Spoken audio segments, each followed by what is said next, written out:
Tamil Nadu Bharatiya Janata party के प्रदेश अध्यक्ष श्री नयनार नागेंद्र जी, जिन्होंने बहुत अच्छे तरीके से पार्टी को आगे बढ़ाया, ऐसे हमारे पूर्व अध्यक्ष के अन्नामलाई जी,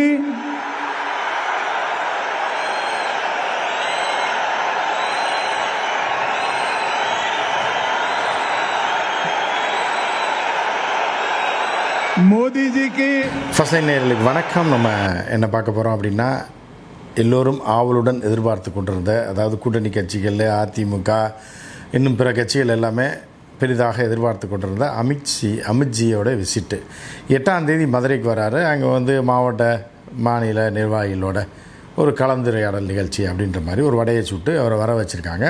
ஸோ வர வைக்கும்போது என்ன பண்ணியிருக்காங்க அப்படின்னா, சில புரோக்கர்கள், அரசியல் புரோக்கர்லாம் உள்ளே ஜி நான் பார்த்துக்கிறேன் ஜி, நீங்கள் போட்டிருக்க தலைவர்களுக்கெல்லாம் அவர் கட்டுப்பட மாட்டாங்க, நான் இவரை கூப்பிட்டு வரேன், அவரை கூப்பிட்டு வரேன், இந்த இதை பிடிச்சிட்டு வரேன் அப்படி இப்படின்னு சொல்லி சொன்ன சில அரசியல் புரோக்கர்லாம் போய் ராமதாஸை பார்த்ததெல்லாம் உங்களுக்கு தெரியும்.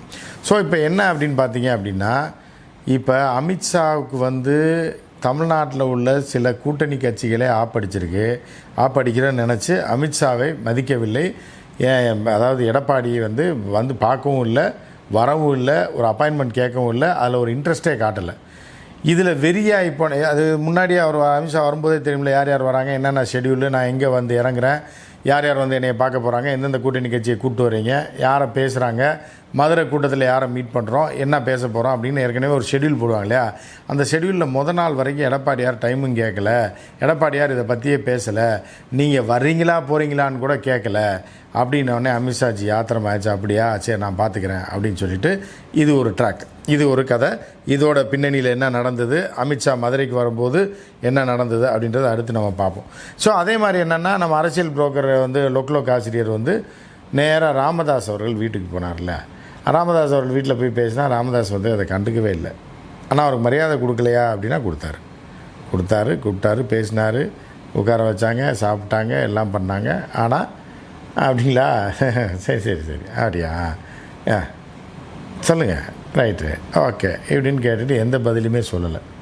இவர் உட்காந்து பார்த்துருக்காரு. அவர் பதில் சொல்லுவார், அமித்ஷா நான் இல்லை, நீங்கள் வரணும், ஜி பார்க்கணும், வைக்கணும் அப்படின்னு இவர் என்னென்னமோ கதையெல்லாம் விடும்போது, இல்லை அன்புமணியினால் நீங்கள் அனுப்பணும், என்ன இருந்தாலும் உங்கள் பையன் தானே அவர் தலைவர்னால அவர் சிரிச்சுக்கிட்டே ராமதாஸ் அப்படியே இருந்துட்டு எந்திரிச்சு போக மாட்டாங்களான்ற ரேஞ்சில் உட்காந்து இருந்திருக்காரு. இதுக்கிடையில் அதிமுகவை சேர்ந்த நம்ம முன்னாள் சென்னை மேயர் அவரை கூப்பிட்டு போயிருக்காங்க, சைதை துரைசாமியை.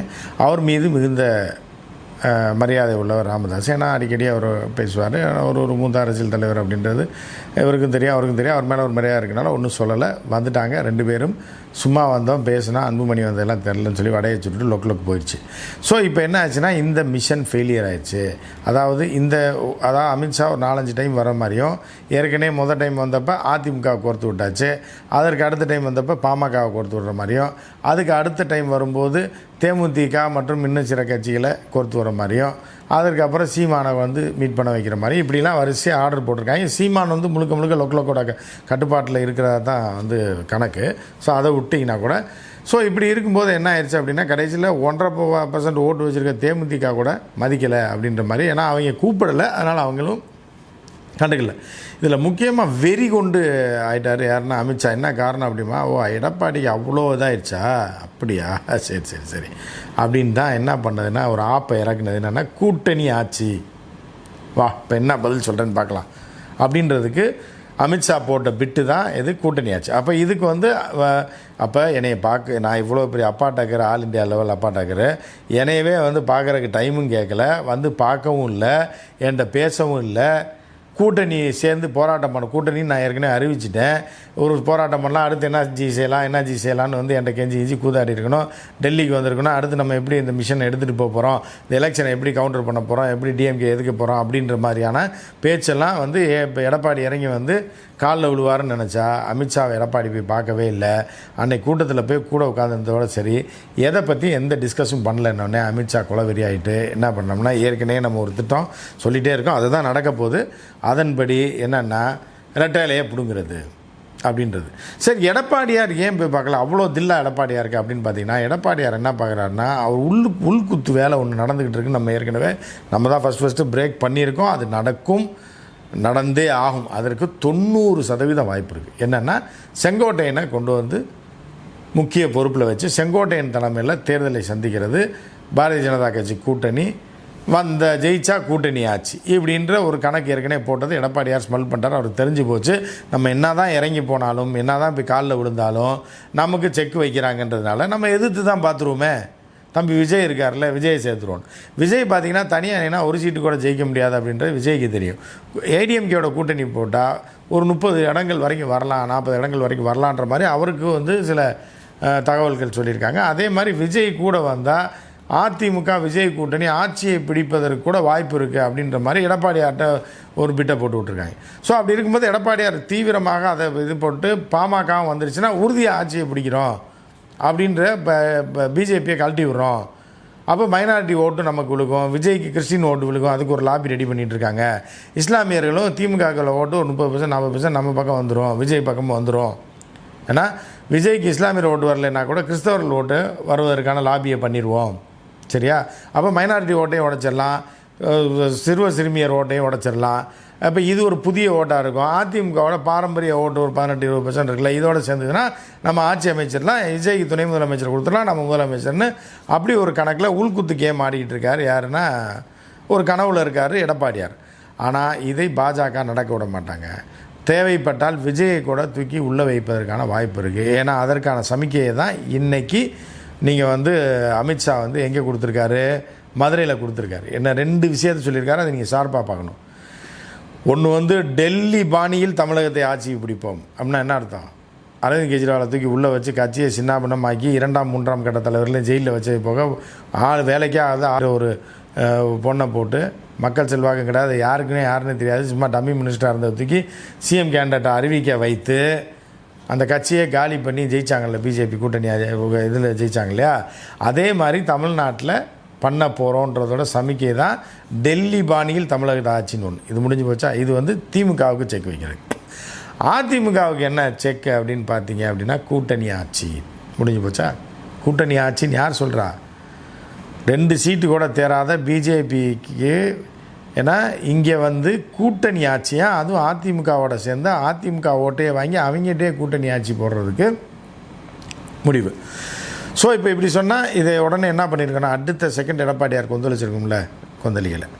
ஏன்னா அவருக்கு தெரியும் ஏற்கனவே ரெட்டலையை பிடிங்கிட்டு நம்ம ஜெயிலில் வைக்கிறதுக்கு தயாராக இருக்காங்க. நம்ம அவர்கள் சொல்வதுக்கெல்லாம் தலையை ஆட்டலை அப்படின்னா நம்ம ஜென்மத்துக்கு ஜெயில் கழிக்கணுன்றது எடப்பாடியார் அந்த அச்சத்தில் இருக்கார் ஒரு பக்கம். இருந்தாலும் சரி ஆகிறத பார்த்துக்கலாம், முட்டி தான் பார்த்துருவோமே, நம்ம தம்பி விஜயை வச்சு இறக்குவோம், நம்ம 2 பேர் இறங்குவோம், சிம்பத்தி க்ரியேட் பண்ணி பிஜேபியை ஒழிச்சு கட்டி இது பண்ணிடலாம். திமுகவும் பிஜேபி தீவிரமாக இருக்கும், நம்மளும் இருக்கோம். 2 பேரில் யார் ஜெயித்தாலும் பரவாயில்ல, நம்ம மீண்டும் அதிக எண்ணிக்கையில் இடத்த வாங்கி எதிர்க்கட்சியாக உட்காந்தாலும் பரவாயில்ல, பாஜகவை இங்கே கால் உணவு விடாமல் அழிச்சிடணும், அந்த 5 வருஷத்துக்கு எந்திரிக்கவே கூடாது அப்படின்ற பிளான் தான் எடப்பாடியார் இப்போ போட்டு வச்சுருக்காரு. இந்த திட்டத்தை உடைக்கிறதுக்கு தான் அமித்ஜி 2 குண்டை தூக்கி போட்டிருக்காரு. ஒரு குண்டு என்ன, கூட்டணி ஆட்சி. இதுக்கு எடப்பாடியார் பதில் சொல்லி ஆகணும், நான் இன்றைக்கி சொல்லி ஆகணும். அப்போ கூட்டணி ஆட்சி இல்லைன்னு சொன்னால் சீன் முடிஞ்சு ரெட்டலையை பிடிங்கி விட்டு உடனடியாக அதற்கான இந்த எலெக்ஷன் கமிஷன் அவர்களால் தானே உடனே அடுத்த ஒரு 10 நாள் விசாரணையை போட்டு ரெட்டலையை முடக்கி விட்ருவாங்க. ஆனால் முடக்கி விட்டுட்டு திருப்பி தேர்தல் அதுன்னு உடாலக்கடி வடித்து நம்ம ஏற்கனவே சொன்ன மாதிரி செங்கோட்டையனுக்கான வேலைகள் நடந்து வருகிறது. அவர் பொதுச் செயலாளர் ஆயிடுவார், அவரோட பாஜக கூட்டணி சரியா எடப்பாடியை கழட்டி விட்ருவாங்க. கழட்டி விட்டு கட்சியே இல்லாமல் சின்னமே இல்லாமல் யாரோட வேணாலும் நீ சேர்ந்துக்க ஓடு அப்படின்னு சொல்லி துரத்தி விட்றது தான் அவர்களுடைய திட்டம். எடப்பாடியாருக்கு செக் வச்சுருக்காங்க. அப்போ என்ன ஆகும், எடப்பாடியாருக்கு சின்னம் இல்லைன்னா விஜய் போய் சேருவார் அவரோட. சரி சேர்ந்தால் என்ன ஆகும், 2ஆக உடஞ்சிரும், 2 பேருக்கு வீணாக போயிடும். ஸோ இதுதான் அமித்ஷாவோடைய ராஜதந்திர திட்டமாக தற்போது களத்தில் இறக்கியிருக்காங்க. இதற்கு இடையில் இன்னும் 2 விஷயத்தை நீங்கள் பார்க்க வேண்டியது இருக்குது. அண்ணாமலையோட வெர்ஷன் என்ன அப்படின்னு நம்ம பார்க்க போகிறோம். இப்போ அண்ணாமலையோட இது என்ன அப்படின்னு பார்த்தீங்கன்னா அதை நம்ம டீட்டெயிலாக பார்க்கலாம். நேற்று கூட்டத்தில் அண்ணாமலை உட்கார்ந்த உடனே அலற விட்டாங்க, அந்த காட்சியை பாருங்கள். तमिलनाडु भारतीय जनता पार्टी के प्रदेश अध्यक्ष श्री नयनार नागेंद्र जी, जिन्होंने बहुत अच्छे तरीके से पार्टी को आगे बढ़ाया। ऐसे हमारे पूर्व अध्यक्ष के अन्नामलाई जी,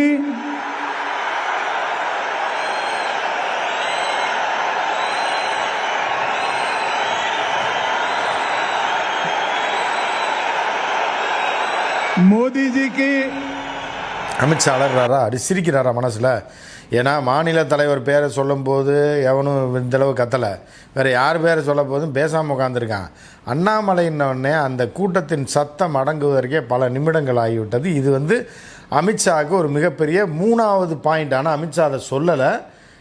ஒன்று கூட்டணி ஆட்சி, இதுக்கு எடப்பாடி பதில் சொன்னாலும் காலி, சொல்லலைனாலும் காலி. கூட்டணி ஆட்சி ஆமாம் சரி நானும் ஒத்துக்கிறேன் அப்படின்ட்டா தமிழ்நாட்டில் எடப்பாடியை குழியில் போட்டு புதைச்சிடுவாங்க அரசியலை. இல்லை கூட்டணி ஆட்சி இல்லைன்னா ரெட்டலையை பிடிங்கிட்டு அவங்க துரத்தி விட்ருவாங்க இதை வச்சுட்டு. இப்போ 3வதாக ஒரு பாயிண்ட் கிடச்சிருக்கு அமித்ஷாக்கு. என்ன அப்படின்னா, எடப்பாடி மிஸ் ஆகிட்டா மீண்டும் அண்ணாமலையை கொண்டு வர்றது அப்படின்னு. ஏன்னா தமிழ்நாட்டில் பிஜேபிக்கு விழுகிற அந்த 7% ஓட்டும் அண்ணாமலைக்கு விழுகிற ஓட்டு தான். ஜிக்கும் அதாவது மோடிக்கும் அண்ணாமலைக்கும் விழுகிற ஓட்டு தான். இதை இன்னொரு ஆள் ரீப்ளேஸே பண்ண முடியாதுன்றத இன்றைக்கி கணக்கு போட்டு ஒரு கணக்கு அடித்து நொறுக்கியிருக்காப்புல அண்ணாமலை. ஏன்னா மாற்றாம் தோட்டத்துக்கு மல்லிகைக்கு மனம் உண்டு அண்ணா சொல்லியிருக்காருல, அந்த மாதிரி அது மாற்றாம் தோட்டத்து மல்லிகையாக இருந்தாலும் அந்த தோட்டத்தில் அதுதான் வாசமுள்ள மல்லிகை. இதெல்லாம் காகித பூன்றது நேற்று நிரூபணானே. இப்போ அமித்ஷா என்ன யோசிச்சுட்டு இருக்காப்புல அப்படின்னு பார்த்தீங்கன்னா, 3வது குண்டு அடுத்து போடுவாங்க. எப்படின்னா, அண்ணாமலைக்கு தமிழ்நாட்டு தேர்தல் பொறுப்பாளர் மாதிரி ஒரு பதவியை கொடுத்து மீண்டும் எடப்பாடி அலற விட்டு எடப்பாடி அதோட கட்டம் கட்டி தூக்கி அடிக்கிறது, செங்கோட்டையனை உள்ளே கொண்டாடுறது. செங்கோட்டையன், அண்ணாமலை மற்றும் தினகரன் ஏற்கனவே உள்ளே வந்தாச்சு, இப்படின்னு எல்லாத்தையும் உள்ளே கொண்டு வந்து ஒரு மெகா கூட்டணி அமைச்சிட்டு எடப்பாடியை துரத்தி விடுறது, விஜயை காலி பண்ணுறது. ரொம்ப விஜய் குடைச்சல் கொடுத்தா விஜய்க்கு நோட்டீஸ் அனுப்பி இடி ரைடு. இதுக்கு எல்லாத்துக்கும் திட்டம் ரெடி. இதுதான் அடுத்து நடக்க போகுது. ஸோ அடுத்த கட்டத்தில் அமித்ஷா வரும்போது என்ன ஆகும் அப்படின்னு பார்த்தீங்கன்னா, அடுத்த செக் யாருக்குன்னா ராமதாஸுக்கு. இப்போ ராமதாஸ் என்ன செக் வச்சுருக்காரு அப்படின்றத நம்ம அடுத்த வீடியோவில் பார்ப்போம். மற்றும் ஒரு நிகழ்ச்சியில் சந்திப்போம். நன்றி, வணக்கம்.